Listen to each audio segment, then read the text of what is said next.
பலாயிரம் விளக்கங்கள் நமக்கு கிடைக்கும். காயக்கல்ப பயிற்சி மனவளக்கலையின் உச்சக்கட்ட பயிற்சி காயக்கல்ப பயிற்சி. உடற்பயிற்சியின் உச்சக்கட்ட பயிற்சி என்ன பார்த்தோம்? நேற்று மகராசனம் பார்த்தோம். இன்னைக்கு மனவளக்கலை பயிற்சிகளிலேயே உச்சக்கட்ட பயிற்சி இந்த உயிரை வளப்படுத்தக்கூடிய காயக்கல்ப பயிற்சி. இந்த காயக்கல்பத்தை பத்தி தான் இன்னைக்கு நம்ம சிறப்பாக பார்க்க இருக்கிறோம். நிறைய புதிய அன்பர்கள் இவ்வளவு பேர் இருப்பீங்க. புதிய அன்பர்கள் இருக்கீங்களா? புதுசா காயக்கல்பம் இப்பதான் வந்தேன் இருக்கீங்க. வாழ்க வளம். அது காயக்கல்பம்னா நமக்கு எல்லாருக்குமே தெரியும். காயக்கல்பம் என்பது ஒரு மருந்தும் இருக்கு. இது பயிற்சி. ஆனா சித்த மருத்துவத்துல ஆயுர்வேதத்துல காயக்கல்ப மூலிகைகள் இருக்கு.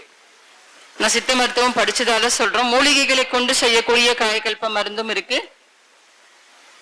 மெட்டல்ஸ் உலோகங்களை வைத்து செய்யக்கூடிய உலோகங்கள் கொஞ்சம் சிறிது கலந்து தங்க பஸ்பம்லாம் சொல்றாங்க இல்லைங்களா, அது மாதிரிலாம் சேர்ந்து செய்யக்கூடிய காயக்கல்ப மூலிகைகளும் இருக்கு. அந்த காயக்கல்ப மூலிகை சாப்பிட்டா என்ன ஆகும் அப்படின்னு பார்த்தா நரை திரை மூப்பு இல்லாம வாழலான்னு சொல்றாங்க. சித்தர்கள் அது கண்டுபிடிச்சிருக்கிறாங்க. நரை திரை மூப்பு. நரைனா நமக்கு முடி நரைக்காது, இளமையாகவே நாம இருக்கலாம் அப்படின்ட்டு. அதை கற்றுக்கொள்வதற்காக நிறைய ஆசான்களிடம் நிறைய பேர் இன்னமும் முயற்சி செய்து கொண்டுதான் இருக்கிறாங்க. ஆனா முழுமையா யாரும் அதை சொல்லிக் கொடுக்கல. ஓலைச்சுவடிகள்ல இருக்குது அந்த மாதிரியான மூலிகைகள்லாம். அருட்பிரகாச வள்ளலார் ரெண்டு காயக்கல்ப மூலிகைகளாகவே சில மூலிகைகளை சொல்றாரு. மஞ்ச கரிசலாங்கண்ணி, பொன்னாங்கண்ணி, தூதுவளை, இதெல்லாம் காயக்கல்ப மூலிகைகள்னு சொல்றாரு. அப்போ மூலிகைகளும் இருக்கு. ஆனா ஆசானவர்கள் அருளியது காயக்கல்ப பயிற்சி முறை. எல்லாரும் நம்ம என்ன செய்வோம்? ஏதாவது ஒரு பொருள் கண்டுபிடிச்சோம். இப்ப நிறைய பெண்கள் இருக்கிறதால சொல்றோம், ஆண்களும் இருக்கிறாங்க. ஏதாவது ஒரு புது விஷயம் நமக்கு தெரிஞ்சதுன்னா உடனே என்ன பண்ணுவோம்? அது யாருக்கிட்டையாவது சொன்னாதான் நமக்கு தூக்கமே வரும். உடனே அவங்க கிட்ட போய் அதை சொல்லணும். புதுசா நான் இதை பார்த்தேன், புதுசா இதை நான் செஞ்சேன் அப்படின்னு சொல்லி. இப்ப பெண்களா இருந்தா என்ன பண்ணுவோம்? ஏதாவது ஒரு டிஷ் செஞ்சோன்னு வச்சுக்கோங்க.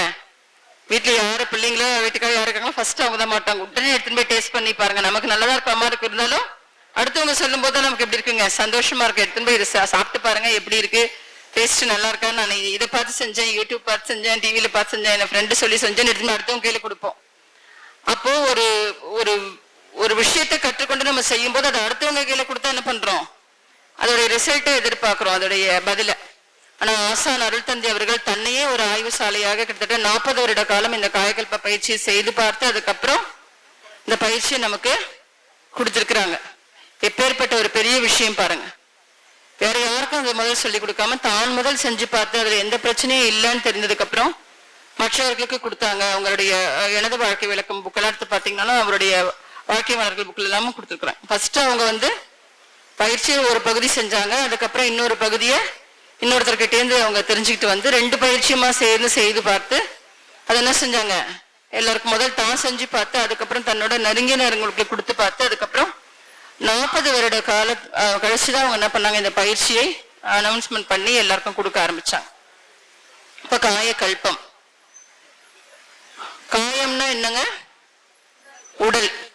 கல்பம்னா அழியாதது, இம்மார்டல்னு சொல்லுவாங்க. காய கல்பம் என்பது ஒரு சமஸ்கிருதம். காயமே இது பொய்யடா, இது காற்றடைத்த பையடான்னு கூட பாடல் எழுதியிருக்காரு ஒரு சித்தர்.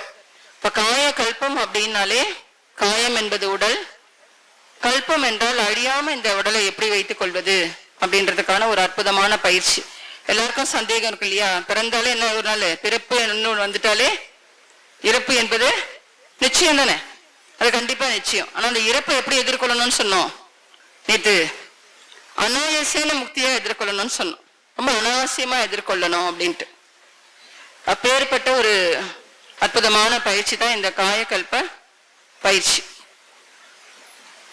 காயக்கல்ப பயிற்சி நமக்கு இப்போ ஒரு சாமிஜி கொடுத்தாங்க, 40 வருட காலமா தெரியும்னா அதுக்கு நிறைய சித்தர்கள் ஓலைச்சுவடிகள் எல்லாம் எழுதி வச்சிருக்கிறாங்க இந்த காயக்கல்ப பயிற்சியை பத்தி பாடல்களாக. ஏன் பாடல்களை எழுதி வைக்கணும்னா அதை எல்லாரும் எடுத்து தவறான முறையில பயன்படுத்தி விடக்கூடாது என்பதற்காக அவங்க என்ன பண்ணாங்க? அந்த பாடல்களை சூக்ஷ்மமாக எழுதி வச்சாங்க. தமிழ் பாடல்கள் தான், ஆனா ரொம்ப சூக்ஷ்மமா எழுதி வச்சாங்க. அதை சாமிஜி எடுத்து நிறைய விளக்கங்களோட கொடுக்குறாங்க. இந்த காயக்கல்ப பயிற்சி பாத்தீங்கன்னா எவ்வளவு நாள் இருக்கும்? அந்த காயக்கல்பம்ன்ற பயிற்சி எத்தனை வருட காலங்களா இருக்கும் அப்படின்னு நம்ம ஒரு ஆராய்ச்சியில் எடுத்து பண்ணி பார்க்கும்போது பாத்தீங்கன்னா பாரத போர் நடந்து எவ்வளவு வருஷம் இருக்குங்க? நம்ம பாரத போர்லாம் படிச்சிருக்கோம். பாரத போர் நடந்து ஒரு 5000 வருஷத்துக்கு மேல ஆகிறதா சொல்றாங்க. இப்ப 5000 வருஷத்துக்கு முன்னாடி பாரத போர் நடந்தது, மகாபாரத போர் நடந்தது. மகாபாரதம் தெரியும் நமக்கு, புராணங்கள்லயும் இந்த காயக்கல்பத்தை பத்தி கொடுத்துருக்குறாங்க. அப்போ இந்த மகாபாரத போர்ல ஒரு ஒரு இடம் வருது. என்ன வருதுன்னா, பீஷ்மர் அம்பு படுக்கையில படுத்துட்டு இருக்கிறார் இல்லையா? பீஷ்மர் அம்பு படுக்கையில படுத்துக்கிட்டு தர்மருக்கு என்ன சொல்லி கொடுத்தாருங்க? தர்மத்துக்கே தர்மத்தை பத்தி விளக்கம் கொடுத்தாரு. தர்மர் எல்லாம் தர்மசாஸ்திரம் தெரிஞ்சவரு. ஆனா அந்த தர்மரே என்ன பண்றாரு, போயிட்டு தர்மம்னா என்ன, இறைவன்னா என்ன நான் தெரிஞ்சுக்கணும், இறை தத்துவத்தை பத்தி கேட்கிறார் பீஷ்மர் கிட்ட. தன்னுடைய பிதாமகர் தாத்தா கிட்ட போய் கேட்கிறார். எந்த நிலையில? அம்பு படுக்கையில. பாருங்க, ஒரு பெரிய அம்பு படுக்கையில ஒரு படுத்திருக்கிறார். ஏன்னா பீஷ்மர் ஒரு பெரிய மகா புருஷர். அவர் நினைக்கும் போது உயிர் விடக்கூடிய வரம் வாங்கினவர். அவர் தவம்லாம் செஞ்சு அவரு இந்த காலத்துல, உத்தராயண காலத்துல தான், இந்த நேரத்துல தான் உயிர் விடணும்னு வரம் வாங்கிட்டு வந்ததால அது வரைக்கும், அந்த போர் முடிகிற வரைக்கும் அம்பு படுக்கையில படுத்திருக்காரு. இவர் போய் கேட்கிறார். அப்போ அவர் என்ன பண்றாரு, ஒரு ஸ்லோகம் வருது சொல்றார். அந்த ஸ்லோகத்துக்கு பேரு என்னங்க? விஷ்ணு சகஸ்திரநாமம்னு சொல்லுவாங்க. இருக்கிறதுலயே சுப்பீரியர் மந்திரம் விஷ்ணு சகஸ்திரநாமம். ஒவ்வொரு வரையும் நம்ம அது ஸ்லோகமா நினைச்சிட்டு இருந்தேன். நான் கூட விஷ்ணு சகஸ்திரநாமம்னா பெருமாளை பற்றின ஸ்லோகம், அதை நம்ம சொல்லணும். சொன்னா இல்லைன்னா மகா பெரியவங்க எல்லாருமே சொல்லியிருக்கிறாங்க, தினம் யார் விஷ்ணு சகஸ்திரநாமம் சொல்றாங்களோ அவங்களுக்கு நோயே வராது, நோய் என்பதே வராது அவங்க வாழ்க்கையில. ஏன்னா ஒவ்வொரு வரியும் பாத்தீங்கன்னா ஒவ்வொரு நரம்புகளை தூண்டக்கூடியது, ஒவ்வொரு நரம்புகளை ஆக்டிவேட் செஞ்சு அதை நல்லா வச்சுக்கக்கூடிய ஒரு அற்புதமான விஷ்ணு சகஸ்திரநாமத்துல நமக்கு இருக்கிற நோய்களுக்கான தீர்வெல்லாம் அதுல இருக்கு. ஏன்னா மந்திரங்கள் என்பதே பீஜ மந்திரங்கள் என்பதே நம்ம உயிர் ஆற்றலை, குண்டலினி சக்தியை எழுப்பக்கூடியது, அதுல உள்ள வைப்ரேஷனை கொடுக்கக்கூடியதுதான். அப்போ அவர் அந்த விஷ்ணு சகஸ்திரநாமத்துல சொல்றாரு 30வது பாடல்ல, ஓஜஸ் தேஜோ தியுதிதரஹா பிரகாசாத்மா பிரகாசனஹா சொல்ற. ஓஜஸ் தேஜோ தியுதிதரஹா பிரகாசாத்மா பிரகாசனஹான்னு சொல்றாரு. ஓஜஸ் மூச்சை பற்றி சொல்லியிருக்கிறார். அப்ப பாருங்க, காயக்கல்பம் எவ்வளவு நாள் இருக்குங்க? 5000 வருடத்துக்கு முன்னாடி இருந்தே காயக்கல்பம் இருந்திருக்குது. ஆனா ஆசான் அருட்தந்தை அவர்கள் தான் என்ன பண்ணாரு, நமக்கு ஒரு பெரிய பொக்கிஷமாக நம்ம கையில கொடுத்துருக்கிறாரு. இப்ப எப்பேற்பட்ட பயிற்சி நம்ம என்ன செய்யறோம், நேரம் இல்லைங்க அப்படின்னு சொல்றோம். அந்த காயக்கல்பம் பயிற்சி இவ்வளவு ஒரு முக்கியத்துவம் வாய்ந்ததுன்றதை பத்தி இன்னைக்கு நிறைய விஷயங்கள் நாம பார்க்க இருக்கிறோம். இப்ப காயக்கல்பம் என்பது சித்தர்கள் பாடல்கள்ல சொல்லியிருக்குது, வேத காலங்கள்ல இருந்தே நமக்கு வந்திருக்குது அப்படின்னு சொல்றோம். இப்ப சித்தர்கள்னா என்ன? 18 சித்தர்கள். இந்த சித்தர்களை பற்றி பாத்தீங்கன்னா நிறைய இருக்குது. அதாவது நம்முடைய ஆதி சித்தன் சொல்றவர் சிவன் சொல்றாங்க. ஆதி சித்தன் யாருங்க? சிவன். சிவன் வாழ்ந்ததுக்கான ஆதாரங்கள் இருக்கு. சித்த மருத்துவம் படிக்கிறவங்களுக்கு தெரியும். அதை பற்றி எடுத்துட்டு தான் அப்புறம் சித்த மருத்துவத்துக்குள்ளேயே போவாங்க. ஆதி சித்தன் சிவன். சிவன் பார்வதிக்கு சொல்லி கொடுத்ததாகவும் 64 கலைகள், ஆய கலைகள் 64 நாங்க சாமிஜி போட்டாங்க.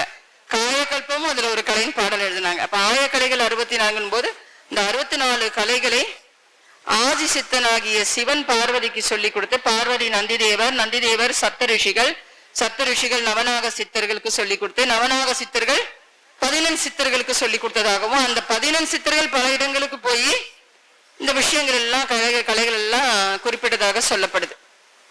இப்ப சித்தர்கள் ஏன் இந்த பாடல்கள்ல ஒழித்து வைத்து கொடுத்தாங்க அப்படின்னு பாத்தீங்கன்னா, அதை கரெக்டா அந்த வார்த்தைகளை புரிந்து கொண்டு சரியாக செய்யணும் அப்படின்னு சொல்லிட்டு. நமக்கு எல்லாருக்குமே தெரியும், காயக்கல்ப பாடல்ல இந்த 18 சித்தர்கள் இப்ப பார்த்தோம் போர்ட்ல. அகத்தியர், குதம்பை சித்தர், இதுலயும் நிறைய இருக்கு. இன்னும் நிறைய பேர் விடுபட்டு நிறைய பேர் இருக்கிறாங்க. இந்த 18 தாண்டி இன்னும் நிறைய பேர் இருக்கிறாங்க. முக்கியமா இந்த 18 சித்தர்களை சொல்றாங்க. இந்த 14 சித்தர்கள் பாடல்கள் எல்லா சித்தர்களுமே காயக்கல்பத்தை பத்தி சொல்லியிருக்காங்க. சிவவாக்கியர் சொல்லியிருக்காரு, திருமூலர் சொல்லியிருக்காரு, அவையார் கூட சொல்லியிருக்கிறாங்க. அவையார் மூலமாம் குலத்தினில் முழுத்தெழுந்த கோரையே நம்ம காயக்கல்ப பாடல்ல இருக்கும். காலமே எழுந்து 4 கட்டு அரிப்பெரு எல்லாம் கொடுத்துருக்குறாங்க. இப்போ அவையார் சொல்லியிருக்கிறாங்க, சித்தர் பெருமக்கள் எல்லாருமே சொல்லியிருக்கிறாங்கன்னும் போது அவங்க பாடல்களா கொடுத்தாங்க. நம்ம ஒரு பாடல் எல்லா பாடலுக்கும் விளக்கம் எடுத்துக்காம ஒரு பாடல் எடுத்துக்கிறோம். ஒரு தரித்த நாடியில் சிவவாக்கியரோட பாடல். ஒடுங்குகின்ற வாயுவை கருத்தினால் இருச்சியே கபாலமேற்ற வள்ளீரே விருத்தரும் பாலராவார் மேனியும் சிவந்திடும் அருள் தரித்த நாதர் பாதம் ஐயன் பாதம் உண்மையேன்னு கொடுத்துருக்குறாங்க. 4 லைன் பாட்டு. அதற்கான விளக்கம் நமக்கு எல்லாருக்கும் தெரியும். உருத்தரித்த நாடி. இந்த பாடல் தாயமானவர் பாடல் கால் பிடித்து மூல கனலை மதி மண்டலத்தின் மேல் எழுப்பி தேகம் விழுமோ பராபரமே தாயுமானவர் சொல்றார். ஔவையார் வந்து வாயு வழக்க மறித்து செறிந்தடங்கில் ஆயுட்பெருக்கம் உண்டான். வாயு, எந்த வாயு? ஔவையார் ரொம்ப அழகா சொல்லியிருக்காங்க, வாயுன்னு சொல்லியிருக்காங்க. எந்த வாயுங்க? ஓஜஸ்ன்னு சொல்லக்கூடிய வாயுவை நாம வந்து வழிமறித்துன்னு அவங்க சொல்றாங்க, மேலே ஏற்றி நம்ம இறக்குறோம் அப்படின்ற மாதிரி கொடுத்துருக்குறாங்க. இப்போ சிவவாக்கியர் பாடல்ல வந்து உருத்தரித்த நாடியில் பாடல் நம்ம பார்த்தோம். இப்ப என்ன உருத்தரித்த நாடில்னா, இந்த உருத்தரித்த நாடினா இந்த உடம்பு, இந்த உடம்புல ஒடுங்குகின்ற வாயுவை நம்ம என்ன பண்றோம், மனசினால கருத்தினால மனதால இருத்தி கபாலம் ஏற்றி, யார் கபாலம் ஏற்றி இருக்க முடியுமோ, ஏற்றி இறக்க முடியுமோ அவங்களால என்ன பண்ண முடியும், பாலராகனா இளமையாக இருக்க முடியும் அப்படின்னு சொல்லி சொல்றாங்க. அது மாதிரி நிறைய பாடல்கள் நமக்கு கொடுத்துருக்குறாங்க. இப்போ இந்த பாடல்கள்லாம் என்ன குறிப்பிடுதா, நம்ம காயகல்ப பயிற்சி முன்னோர்கள் நிறைய செஞ்சிருக்கிறாங்க. அதனாலதான் அவங்க என்ன பண்ணிருக்கிறாங்க, சித்தர்கள்லாம் 3000 ஆண்டு காலம் 6000 ஆண்டு காலம்லாம் வாழ்ந்தாங்க. காயகல்ப பயிற்சி பிளஸ் பிராணாயாம பயிற்சிலாம் செஞ்சு அவங்க நீண்ட நாள் உயிர் வாழ்ந்தாங்கன்றது நமக்கு தெரியுது. இப்போ நீண்ட ஆயுளை தருதல், இந்த காயகல்பத்தோட நோக்கம் என்னன்னா நீண்ட ஆயுள் கிடைக்கும், முதுமையை தவிர்த்து இளமையோடு இருக்கலாம் அப்படின்னு சொல்லி சொல்றாங்க. நோயின்றி நலமாக இருத்தல் அப்படின்னா நம்ம 3 பார்க்கிறோம். முதுமையை தவிர்க்க முடியுமா, மரணத்தை வெல்ல முடியுமா, நோயின்றி வாழ முடியுமா, நமக்குள்ள ஒரு 3 கேள்விகளுக்காக தான் இதை கொடுத்துருக்குறாங்க. இப்ப சுவாமிஜியை பற்றி விளக்கம் சொல்லும் போது, சுவாமிஜி பாத்தீங்கன்னா புதிதாக வந்தவர்களுக்காக ஒரு குருவை பற்றி நம்ம தெரிந்து கொள்ளணும் இல்லையா. குரு என்பது ரொம்ப ரொம்ப முக்கியம்.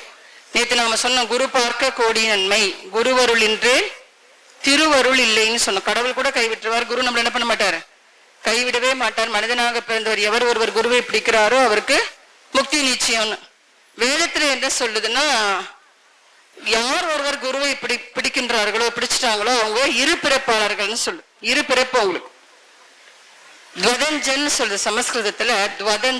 துவதஞ்சன்னா தோனா 2, கஞ்சன்னா 2 இரு பிறப்பாளர்கள்னு வேதம் சொல்லுது. எப்படி அப்படின்னா, இந்த பிரபஞ்சத்துல எதையெல்லாம் முட்டை வைத்து குஞ்சு பொறிக்குதோ, முட்டை வைத்து குஞ்சு பொறிக்கக்கூடிய உயிரினம் எல்லாமே இரு பிறப்பு. எப்படி ஒரு பறவை முட்டை இடுது, தாயோட வயிற்றுடன் முட்டையாக வெளியில வருவது ஒரு பிறப்பு. அந்த முட்டையை அடை காத்து காத்து என்ன பண்ணுது, முட்டையிலேருந்து வெளியில குஞ்சா பொறிச்சு வருது ஒரு பிறப்பு. இது 2 பிறப்பு, 2 தடவை பிறக்குது. அப்ப அது இரு பிறப்புன்னு சொல்றாங்க. இப்ப எப்படி ஒரு குருவை அடைந்தவர் எப்படி இரு பிறப்பாளராகிறார்னா, தாய் தந்தையர் மூலமாக உயிரெடுத்து வந்துட்டோம் ஒரு பிறப்பு. அந்த உயிர் பிறந்து வந்த போது நம்ம பார்க்கல, போகும்போதும் பார்த்ததோ யாரும் சொல்லல. ஆனா அந்த உயிரை உணர்த்தது யாருங்க, நமக்கு குரு உணர்த்துறார். இப்ப உயிரை உணர்வது ஒரு பிறப்பு. இப்ப நாமெல்லாம் யாருங்க, இரு பிறப்பாளர்கள்னு சொல்றாங்க.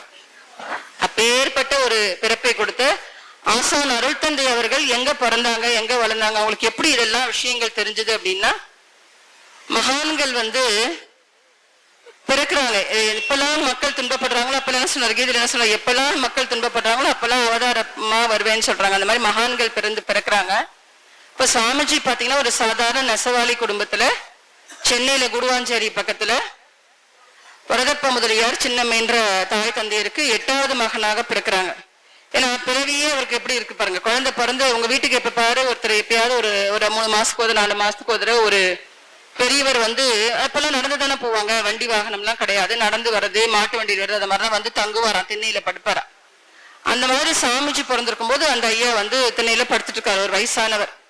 அப்போ உள்ள குழந்தை ஒரு சத்தம் கேட்டு அவர் கேட்கிறாரு, என்னப்பா யாருக்கு குழந்தை பிறந்தனா, எங்க வீட்டு அம்மாவுக்கு தான் குழந்தை பிறந்திருக்குது, அது 8வதான் போய் நிறைய பொண்ணுங்க ஐயா எங்க வீட்டுல பையன் வேணும்னு தவம் இருந்து பையன் பிறந்திருக்குது அப்படின்னு சொல்லி சொன்னாங்க. பேர் வச்சாச்சான்னு கேட்டாங்களா சாமிஜிக்கு அந்த ஐயா. இன்னும் வைக்கல அப்படின்னு சொன்ன உடனே, நான் ஒரு பேர் சொல்றேன் வைக்கிறீங்களான்னு சொன்னாங்க. சொல்லுங்க, என்னன்னா வேதாத்ரின்னு வைங்கன்னு சொன்னாங்க. சாமிஜிக்கு யாரு பேர் வச்சாங்க, வழிபோக்கனாக வந்த ஒரு பெரியவர் வச்ச பேர் தான் வேதாத்ரி மகரிஷி. வேதாத்ரின்னு சொன்னாங்க. அப்புறம் நம்ம மகரிஷி நம்ம ஒரு மரியாதைக்காக நம்ம சேர்த்துக்கிட்டோம் இல்லையா, வேதாத்ரி. வேதாத்ரி அப்படின்னா என்ன அர்த்தம்னா, வேதம் என்றால் அறிதல், அத்ரி என்றால் மலை. வேதத்துல இருக்கக்கூடிய மலை அளவு விஷயங்கள் என்ன பண்றாங்க, ரொம்ப எளிமையாக சொல்லக்கூடிய ஒரு பெரிய மகானா வருவார்னு அன்னைக்கே அவருக்கு தெரிஞ்சிருக்கனால அவர் என்ன சொன்னாங்க, வேதாத்ரின்னு பேர் வச்சாங்கன்னு சாமிஜிக்கு ஒரு அற்புதமா சாமிஜியோட பேர் எடுத்து விளக்கும் போது சொல்ல வேண்டியிருக்கு. அவ்வளவு ஒரு அற்புதமான ஒரு குரு மகானை நாம் அடைஞ்சிருக்கிறோம். ஏன்னா குருவை வந்து நம்ம வாழ்க்கையில் அடைஞ்சா நம்ம என்னன்னு பார்த்தோம், முக்தி நிச்சயம் அப்படின்னு சொல்லியிருக்கிறோம். இப்ப இந்த காயகல்ப பயிற்சி எப்படி நம்ம உடல்ல வந்து இந்த 3 விஷயங்களை செய்ய முடியும் அப்படின்றத பத்தி நம்ம சிந்திப்பதற்கு முன்னாடி, நம்ம எல்லாம் பிறந்த நாள் எத்தனை நாளைக்கு ஒரு தடவை கொண்டாடுறோம்? எத்தனை மாசத்துக்கு ஒரு தடவை கொண்டாடுறோம்? ஏன் 12 மாசம்? அம்மா வயிற்றுல 10 மாசம் தானே இருந்தோம். ஆனா 12 மாசத்துக்கு ஒரு தடவை பிறந்த நாள் கொண்டாடுறோமே ஏன்?